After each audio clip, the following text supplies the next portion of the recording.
Tuhan ingin mendengarkan firman Tuhan. Sebelum itu mari kita sama-sama bersatu hati dan doa. Bapa, terima kasih Tuhan, Engkau yang telah memberikan waktu kepada kami untuk dapat datang ke hadirat-Mu pada pagi hari ini. Walaupun Tuhan mungkin saat ini kami belum dapat tatap muka langsung Bapak, tapi kami percaya Tuhan, hadirat-Mu nyata Bapak di setiap hati kami. Terima kasih Yesus, kami berdoa ibadah ini biarlah Engkau yang sertai dari awal pertengahan hingga akhirnya. Dalam nama-Mu kami berdoa dan mengucap syukur, haleluya, amin. Kita mau sama-sama meninggikan Tuhan, amin. Kita percaya Tuhan hadir di setiap hati kita walaupun kita mungkin belum dapat bertemu bersama-sama.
Inilah hidupku.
Terima kasih Tuhan. Kami tak sanggup Bapa melakukan ini sendirian. Kami ingin serahkan semuanya kepadamu. Kita mau katakan padamu, ku berserah. Kaulah sumber harapanku Tuhan. Padamu ku berserah, Yesus sumber harapanku.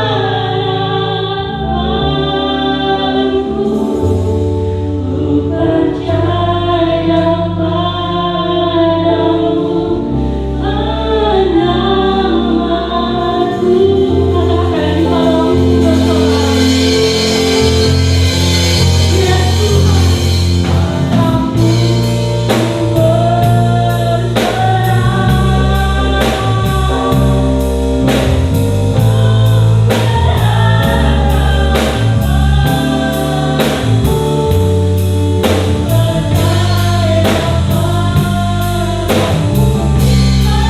padamu ku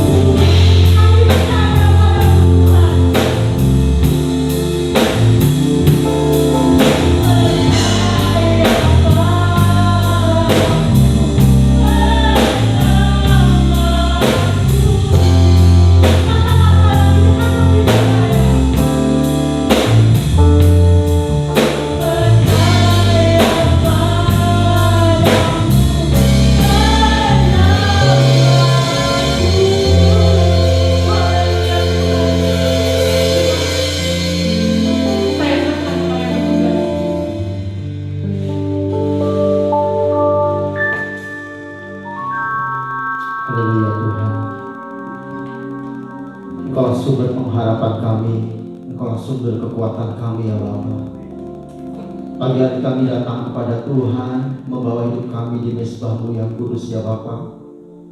Mari Bapa, Engkau melayakkan kami, menguduskan kami, sehingga dengan rendah hati kami boleh mengevaluasi seluruh kehidupan kami. Apa yang tidak berkenan, apa yang tidak layak, kiranya Tuhan Kau melayakkan kami, supaya Tuhan kami menjadi pribadi-pribadi yang berkenan kepada Tuhan. Engkau memberkati hamba-Mu yang akan menyampaikan firman Tuhan. Urapan daripada Tuhan mengalir atas hamba-Mu, juga memberkati setiap jemaat Tuhan yang ada di rumah masing-masing. Kiranya juga Tuhan dengan hati yang terbuka kami menerima firman-Mu pagi hari ini. Di dalam nama Tuhan Yesus kami berdoa dan bersyukur. Haleluya. Amin. Puji Tuhan, silakan duduk. Shalom sobat Tuhan kasih Tuhan. Ya, ini adalah minggu kedua di bulan November. Ya, tema kita adalah tentang evaluasi diri. Kita akan belajar bersama-sama tentang evaluasi diri ini, karena memang penting sekali untuk kita mengevaluasi apa yang sudah kita lakukan. Ya, apa sih evaluasi itu? Evaluasi itu adalah kita mengukur atau menilai apa yang kita sudah kerjakan. Ketika kita mengevaluasi sesuatu, artinya bahwa kita itu mengukur, menilai apa yang kita sudah buat. Apakah yang kita buat ini berkenan kepada Tuhan atau tidak? Kemudian evaluasi ini adalah kita membuat sebuah antisipasi atau untuk mengetahui kemampuan dan tantangan yang harus kita hadapi. Evaluasi ini juga adalah sebuah proses untuk mengetahui sejauh mana tujuan telah tercapai. Jadi ketika kita mengevaluasi diri kita dengan rendah hati, kita akan mengetahui sejauh mana tujuan itu sudah tercapai dalam kehidupan kita. Pertanyaannya buat kita, mengapa kita perlu mengevaluasi diri? Ya, ada 3 poin di dalamnya. Mengapa kita perlu evaluasi? Ketika kita mengevaluasi, tujuannya adalah supaya kita bertambah dalam pengalaman, pengetahuan, dan kebijaksanaan. Jadi ketika kita mengevaluasi diri ini, tujuannya adalah Dengan evaluasi ini kita bertambah dalam pengalaman kita. Kalau mungkin di masa-masa lalu kita membuat sebuah kesalahan atau kekeliruan, dari evaluasi ini kita tahu kita bertambah pengalaman kita. Karena pengalaman ini adalah guru kehidupan.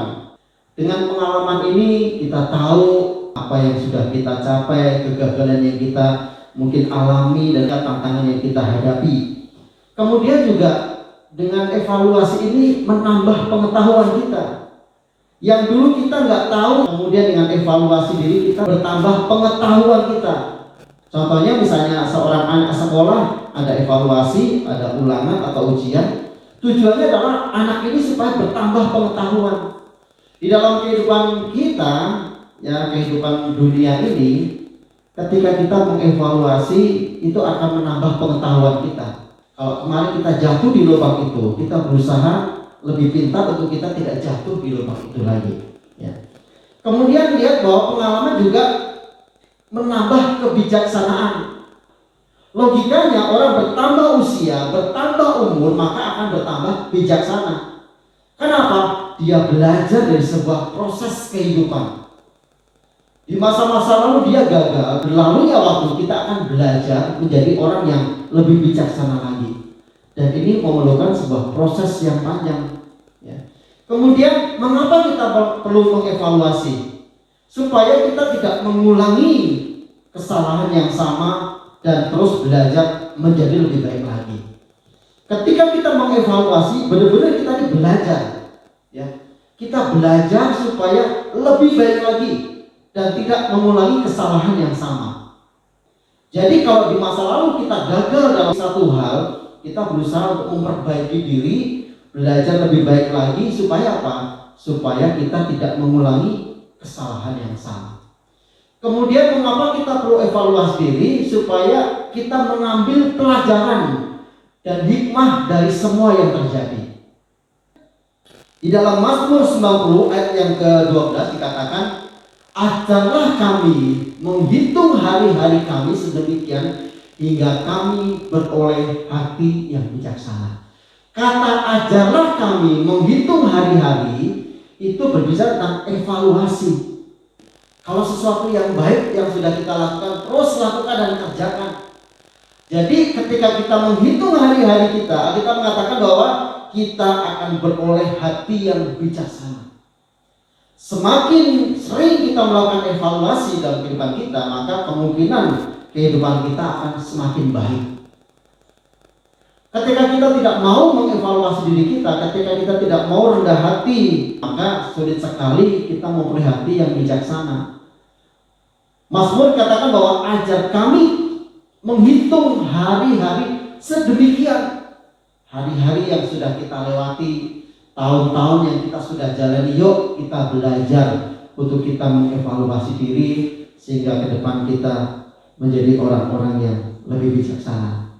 Kenapa kita perlu menghitung hari? Kenapa kita mengevaluasi diri kita? Sebab hidup ini singkat, saudara. Di dalam ayat yang ke-10 dikatakan, masa hidup kami 70 tahun, dan jika kami kuat 80 tahun, dan kebanggaannya adalah kesukaran dan penderitaan, sebab berlalunya buru-buru dan kami melayang lenyap. Kenapa kita perlu evaluasi diri kita? Karena umur kita singkat dalam dunia ini. Alkitab mengatakan bahwa 70 tahun, dan jika kuat 80 tahun. Ada juga orang yang lebih, tapi kebanggaannya adalah kesukaran dan penderitaan. Kualitas evaluasi yang kita lakukan sangat ditentukan oleh kejujuran. Bukan hanya kejujuran, tapi keberanian untuk kita mengakui tanpa alasan-alasan. Setelah itu kita merencanakan langkah-langkah perubahan apa yang kita lakukan. Kalau kita sudah jujur, kita sudah berani berkata, Tuhan aku salah. Tapi ada rencana kita, ada langkah-langkah yang kita lakukan. Kita membuat sebuah perencanaan. Kalau kemarin aku gagal, ke depan aku tidak boleh gagal lagi.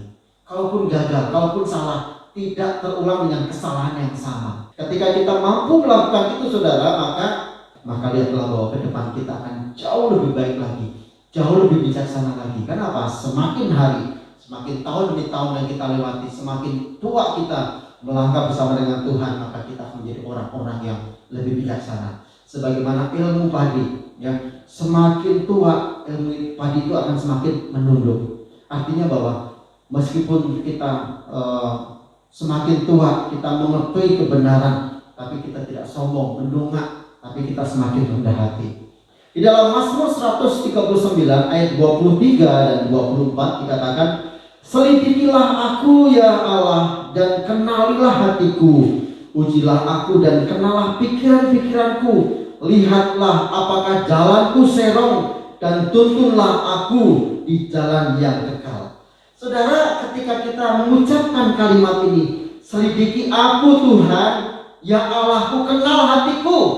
Uji aku Tuhan, apakah pikiranku, apakah jalanku serong, tuntun aku Tuhan, supaya ke jalan yang kekal, ke jalan yang benar." Kalau orang tidak dengan rendah hati berkata seperti ini, dia akan sulit sekali. Karena benar-benar hidup kita dikoreksi oleh Tuhan. Selidiki aku Tuhan. Tidak ada yang tersembunyi di hadapan Tuhan. Tuhan tahu semua. Tuhan tahu apa yang kita lakukan. Jadi ketika kita membohongi Tuhan, mana bisa Tuhan dibohongi? Oleh sebab itu dengan rendah hati kita katakan, "Tuhan, selidiki aku. Kenal hatiku Tuhan. Kalau ada pikiranku, kalau ada jalanku yang serong, tuntun aku Tuhan, supaya aku berjalan dalam kebenaran." Introspeksi diri itu sangat diperlukan agar kita tidak memandang masalah hanya dari sudut pandang yang menguntungkan posisi kita. Ketika kita mengintrospeksi diri kita, maka kita akan melihat dari sudut pandang secara seimbang. Jika kita mendengar firman saja namun tidak melakukannya, Alkitab mengatakan bahwa kita ini ibarat seorang yang sedang mengamat-amati muka kita di cermin, kemudian setelah kita lewat atau kita berlalu dari cermin itu, kita nggak tahu seperti apa rupa kita. Yakobus 1 ayat yang ke-23 dan 24, "Sebab jika seorang hanya mendengar firman saja dan tidak melakukannya, dia adalah seumpama seorang yang sedang mengamat-amati mukanya yang sebenarnya di depan cermin. Baru saja dia memandang dirinya, dia sudah pergi atau dia segera lupa bagaimana rupanya." Ketika kita hanya mendengar firman Tuhan saja dan kita tidak melakukannya, kita mengumpamakan bahwa kita ini seperti seorang yang sedang mengamat-amati muka kita di cermin. Dan saudara, yang perlu kita ketahui bahwa firman Tuhan itu adalah cermin yang begitu jujur, memberikan pantulan refleksi siapa diri kita yang sesungguhnya. Kita tidak bisa membohongi firman, kita tidak bisa membohongi Tuhan bahwa firman itu adalah pantulan yang berkata jujur tentang diri kita. Saudara, selain cermin yang ada, yaitu cermin pantulan dari firman itu, ternyata juga Tuhan memberikan cermin-cermin pantulan yang lain. Cermin pantulan yang lain itu mungkin dari pihak-pihak orang-orang di sekitar kita, yang mungkin pandangan yang diberikan oleh orang itu sedikit terkadang menyakitkan kita. Terkadang orang memandang sinis, terkadang orang mungkin tidak berkata jujur. Tetapi kita harus belajar untuk rendah hati terhadap pantulan itu. Apapun yang orang katakan, kita belajar untuk mengintrospeksi diri kita. Apakah benar ada sesuatu yang tidak baik? Kita bercermin lagi. Cermin kita yang sebenarnya adalah firman Tuhan. Dan terkadang pandangan orang-orang itu tidak objektif atau berkata dengan benar. Mungkin pandangan mereka terlalu kritis dan menyakitkan, tetapi biar itu menjadi cermin buat kita untuk kita belajar mawas diri, untuk kita belajar mengoreksi diri kita. Dan bila kritikan itu atau saran atau masukan orang lain membuat kita lebih baik lagi. Tema kita di tahun ini tentang karakter Kristus, ya, ini yang perlu kita evaluasi dalam kehidupan kita. Sudahkah kita mempraktekkan karakter Tuhan Yesus dalam kehidupan kita sehari-hari? Selama setahun kita berbicara tentang karakter Tuhan, dari kekudusan, kemudian kesehatian, pengampunan, ketaatan, kelemah lembutan, kerendahan hati, kesetiaan, tentang mengucap syukur dan tentang ketundukan. Sudahkah kita mempraktekkan firman itu, mempraktekkan karakter Kristus itu dalam kehidupan kita sehari-hari? Sebagai contoh, apakah kita sudah benar-benar mempraktekkan tentang kekudusan kita? Apakah kita benar-benar sudah belajar hidup kudus di dalam kehidupan ini selama tahun ini? Kalau itu belum, kalau kita masih gagal, yuk kita perbaiki diri kita evaluasi apa kendalanya, apa kekurangannya sehingga kita tidak mampu melakukan kekudusan itu. Di dalam kesehatian, apakah kita benar-benar sudah sehati? Kita sudah menerima satu dengan yang lainnya? Apakah kita benar-benar sudah menerima keberadaan orang lain? Bila itu belum, yuk kita introspeksi diri kita. Apa yang perlu kita perbaiki dan sebagainya ya, dalam pengampunan, ketaatan dan sebagainya. Kemudian berkenaan dengan evaluasi kita tentang firman Tuhan, apakah kendala atau rintangan terbesar untuk mempraktekannya? Apa kendala kita sehingga kok kita masih tersimpan rasa benci, tersimpan rasa kecewa, sulit mengampuni dan orang-orang menyakiti hati kita? Kita evaluasi apa sih kendalanya? Oh iya, mungkin kita belum mengampuni sepenuhnya. Apakah kita sudah benar-benar mengampuni, sudah benar-benar melupakan semua kenangan yang pahit yang kita alami? Ada banyak orang yang kenangan pahitnya itu bertahun-tahun belum selesai. Dari sekian tahun belum selesai karena apa? Belum dibereskan. Dengan evaluasi diri ini, kita membereskan hati kita. Oh ya Tuhan, aku masih ada sakit hati dengan ini Tuhan. Aduh, perkataannya Tuhan luar biasa. Kita sudah simpan bertahun-tahun. Yuk kita evaluasi, apa sih kendalanya? Kalau kita menyimpan kepahitan itu, apakah untungnya buat kita? Biar dengan rendah hati kita katakan, Tuhan aku ampuni. Aku melupakan semua kejadian-kejadian pahit yang aku alami. Biar itu menjadi pembelajaran yang berharga buat diriku, supaya aku memperlakukan orang lain lebih baik lagi. Itu evaluasi diri kita, saudara. Kalau kita mungkin masih punya dendam yang luar biasa, ada seorang anak yang dendam kepada orang tuanya bertahun-tahun gak selesai. Kenapa? Mungkin ucapan orang tuanya begitu menyakitkan. Mungkin ucapan orang tuanya benar-benar membuat dia hancur, sehingga dia berkata, seumur hidup aku tidak akan mengampuni orang tuaku. Saudara, kalau kita mau rendah hati, mengevaluasi diri kita dalam hal pengampunan contohnya ya, yuk kita serahkan sama Tuhan. Kalau dengan kekuatan kita sendiri kita tidak mampu, saudara, kita mengampuni. Nah, bila Allah Roh Kudus yang memberikan kekuatan kepada kita, Tuhan dengan rendah hati, dengan tulus aku mengampuni. Sebutkan nama orangnya, saudara, yang sudah menyakiti hati saudara, yang membuat saudara itu benar-benar pilu dan benar-benar sakit. Ampuni, bukan hanya itu, terima dia apa adanya. Dan itu yang Tuhan mau. Kita lihat bagaimana kisah dari anak bungsu yang hilang, saudara ya. Seorang bapak yang baik ini menerima keberadaan anaknya. Meskipun anaknya sudah hidup berfoya-foya, dia sudah pergi menghabiskan semua harta milik yang menjadi kepunyaannya. Kemudian dia pulang dalam kondisi yang miskin, yang gak punya apa-apa. Namun seorang ayah yang baik, dia menerima, memeluk dan merangkul anaknya. Sama juga dengan kehidupan kita. Kalau kita menjadi orang-orang yang tidak berkenan mungkin di hadapan Tuhan, kita menjadi orang-orang yang najis, yang kotor, hidup kita mungkin mengecewakan hati Tuhan. Ketika kita balik lagi kepada Tuhan, kita mohon ampun kepada Tuhan, maka pengampunan yang sempurna itu Tuhan berikan kepada kita. Saudara kasih Tuhan, hanya kita yang bisa mengukur sejauh mana keberhasilan atau kegagalan di dalam kita mengevaluasi diri. Kalau kita berhasil, pertahankan terus. Kalau kita gagal, kita evaluasi apa penyebabnya, dan kemudian kita merencanakan supaya kita jauh lebih baik lagi. Mungkin ada poin-poin tertentu dalam tema kita setahun, ada poin-poin yang kita tingkat tinggi. Oh, aku berhasil dalam hal ini. Ya. Tapi ada poin-poin yang mungkin kita nilainya jeblok, nilainya jelek sekali. Di dalam kesetiaan kita benar-benar setia sama Tuhan. Wah, luar biasa. Tapi dalam karakter misalnya dalam kekudusan, nilai kita jeblok. kita nggak menjaga kekudusan hidup kita, kita evaluasi diri kita. Apa sih kendalanya? Kok kita nggak bisa keluar dari ini? Apa kendalanya kok kita nggak bisa sehati?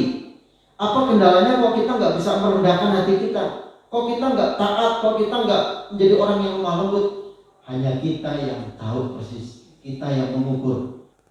Ketika kita merendah hati dengan tulus mengoreksi, menyadari kekurangan kita dan kita berkomitmen untuk memperbaiki diri, itu akan menjadi kunci kita menjadi orang-orang yang luar biasa.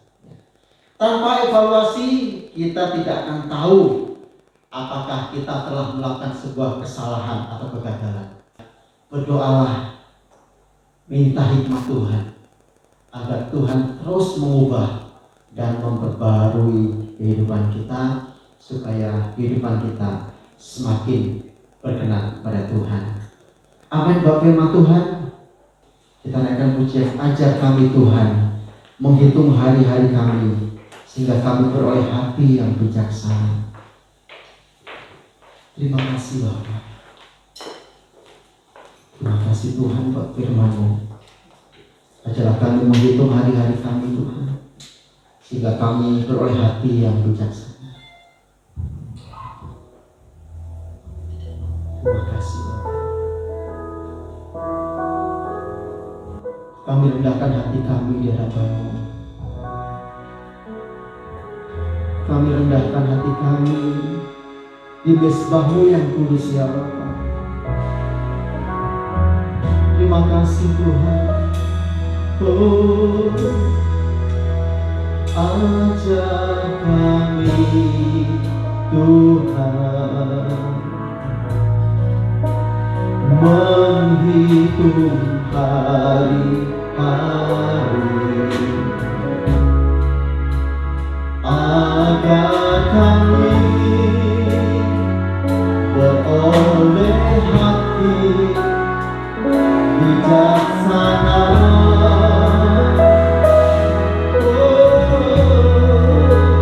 Ajar kami bahwa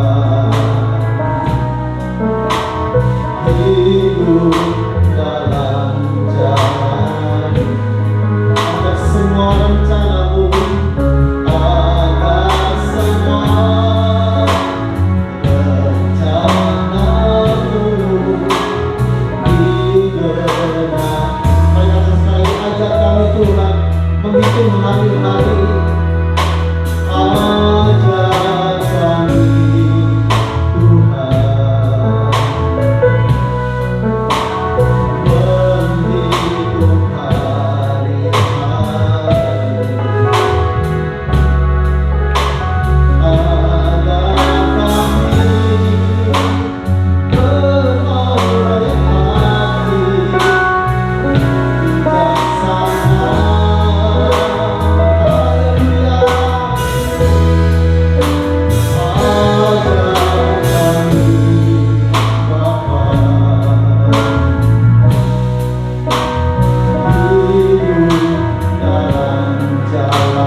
kami boleh mengevaluasi, kami mengoreksi diri kita, diri kami ya Tuhan, dengan jujur, dengan berani mengakui semua hal di dalam kehidupan kami, baik keberhasilan maupun kegagalan kami Bapa.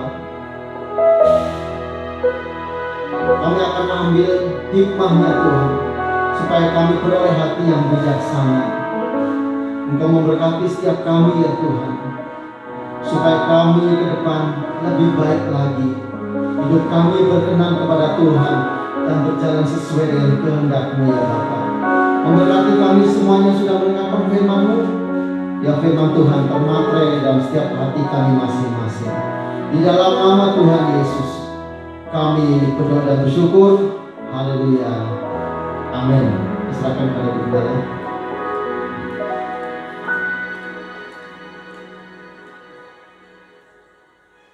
Selamat pagi saudara yang dikasih Tuhan. Shalom. Mari kita bertemu dalam ibadah online. Saudaraku yang dikasih Tuhan, kita sudah sama-sama mendengarkan firman Tuhan, ya sudah sangat jelas. Biarlah setiap kita di akhir tahun ini kita terus mengevaluasi hidup kita. Amin, saudara. Tentunya yang sesuai dengan firman Tuhan. Baik saudaraku yang dikasih Tuhan, kembali saya mengucapkan banyak terima kasih kepada para pelayan Tuhan yang pada hari ini melayani pekerjaan Tuhan di GBI Budi Indah yang kita kasihi ini. Tidak ada yang sia-sia apa yang sudah kita lakukan bagi kemuliaan nama Tuhan. Tuhan akan memperhitungkan semuanya dan Tuhan akan melimpahkan berkat-berkatnya kepada kita semua. Amin. Demikian juga untuk saudara Yohanes secara khusus, kami juga mengucapkan banyak terima kasih atas segala jerih-lelahnya di dalam menyampaikan firman Tuhan pada pagi hari ini. Kemudian saudara, saya mengingatkan kembali ya, apakah minggu kemarin saudara sudah mengikuti simulasi Zoom, aplikasi Zoom? Karena nanti pada minggu kelima kita ibadah akan melalui atau mengikuti melalui aplikasi Zoom ya. Sekarang anak-anak sekolah pun ya menggunakan aplikasi itu. Nah, minggu yang lalu kita sudah mengadakan simulasi. Apa saudara sudah mengikuti itu? Kalau belum mempunyai aplikasi itu, saya ingatkan kembali untuk segera menghubungi saudara Yohanes. Nanti akan dibantu untuk membuka aplikasi Zoom itu ya. Oleh karena itu saudara, mari kita persiapkan semuanya ya, supaya kita beribadah tetap antusias ya. Saya mengharapkan sekalipun kita ibadah lewat online ini, tapi kita tetap untuk semangat ya. Oleh karena itu kami koordinator ibadah raya dengan para pengurus yang lainnya mengupayakan bagaimana supaya kita tetap antusias di dalam mengikuti ibadah di tempat ini. Amin ya, saudara ya. Tetap saya akan serukan setiap minggu ya, supaya saudara membuka aplikasi Zoom itu. Baik saudara yang dikasih Tuhan, kita akan akhiri ibadah kita pada pagi hari ini. Mari kita teduhkan hati kita, rendahkan hati kita di hadapan Tuhan, dan kita akan akhiri ibadah kita ini dengan satu hati berdoa kepada Tuhan. Bapa yang Maha Baik, kami sungguh bersyukur saat pagi hari ini Bapa, kami boleh terus merasakan karya-Mu yang begitu indah, karya-Mu yang begitu dahsyat Tuhan di dalam kehidupan kami, sehingga kami Tuhan ada kerinduan untuk mengevaluasi diri kami masing-masing Tuhan. Terima kasih Bapa untuk firman-Mu yang sudah kami dengar. Ajarkan kepada kami Tuhan untuk memiliki hati, merendahkan hati Tuhan di dalam kami mengevaluasi hidup kami, sehingga kami Tuhan dapat mempraktekkan apa yang sudah kami sepakati di dalam visi dan misi gereja kami, yaitu menjadi keluarga Allah yang memiliki karakter Kristus. Bukan dengan kekuatan kami Tuhan, kami dapat mempraktekkan apa yang Tuhan kehendaki melalui visi misi gereja kami ini, tetapi dengan kekuatan yang daripada Tuhan kami akan disanggupkan. Terima kasih Bapa, berkati secara khusus saudara Yohanes.